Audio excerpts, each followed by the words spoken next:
ஒரு அழகான ஊர் அப்படின்னா அது நீலகிரி தான். நீலகிரியில் வசிக்கிறதுக்கு நிறைய பேருக்கு கொடுத்து வச்சிருப்பாங்க.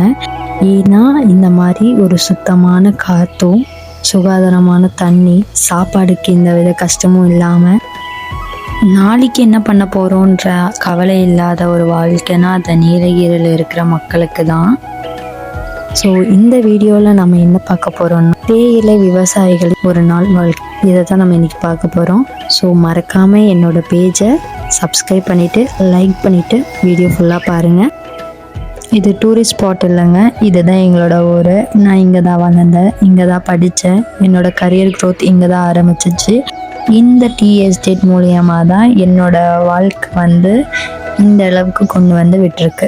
காலையில் 6 மணிக்கு எந்திரிச்சு எஸ்டேட்டில் மட்டும் வேலை பார்க்குறது இல்லாமல் அடுத்தவங்க காட்டுக்கு வேலைக்கு போய் அட்டைக்கடி மலையில் நின்று காற்று பனி எதையுமே பொருட்படுத்தாமல் எங்களுக்காக கஷ்டப்பட்ட இந்த டீ எஸ்டேட்டில் வேலை பார்க்குற அம்மாங்களுக்கும் அப்பாங்களுக்கான வீடியோ தான் இது.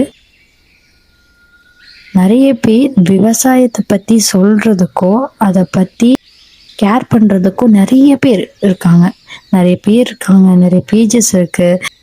ஆனால் நம்ம டென்ஷனாக இருந்தாலோ இல்லை ஒரு டிப்ரெஷனோ சந்தோஷமாக இருந்தாலோ துக்கத்தில் இருந்தாலோ எல்லாத்துக்குமே டீ, ஆனால் அதை எப்படி உற்பத்தி பண்ணுறாங்கன்ற போடுறதுக்கு யாருமே கிடையாது.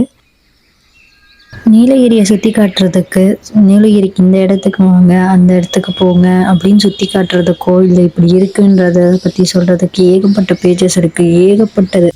ஆனால் விவசாயத்தையோ இல்லை டீ எஸ்டேட்டில் எடுக்கிற இலைங்களை பார்த்தீங்களா, அந்த மனுஷங்களோட கஷ்டத்தை பற்றியோ சொல்கிறதுக்கோ இல்லை அந்த இடத்துல நின்று பேசுகிறதுக்கோ யாருமே கிடையாது. நீலகிரி வர வர கொஞ்சம் டீ எஸ்டேட்டுங்கள்லாம் காடாக மாறிட்டு வருது. எதனாலன்னு பார்த்தீங்கன்னா மெயின்டெனன்ஸ் பண்ண முடியல, ஆள் இல்லாத காரணத்திற்காக மட்டுமே இந்த நிலைமை ஆகிட்டு இருக்கு. ஸோ என்ன சொல்கிறேன்னா, முடிஞ்ச அளவுக்கு உங்கள் காடை சேஃபாக வச்சுக்கிட்டு பத்திரமா பார்த்துக்கோங்க காடை. ஏன்னா இன்னைக்கு நல்லா இருக்கும், ஓகே எதுவுமே வேணாம். ஆனால் நாளை பின்ன வயசான காலத்தில் எங்கேயுமே போக முடியலன்னும் போது நமக்கு ஒரு இடம் தேவைப்படும். அப்போ நமக்கு யோசிப்போம், நம்ம அப்போ வச்சதுனால நமக்கு இப்போ கிடச்சிருக்கு அப்படின்னு.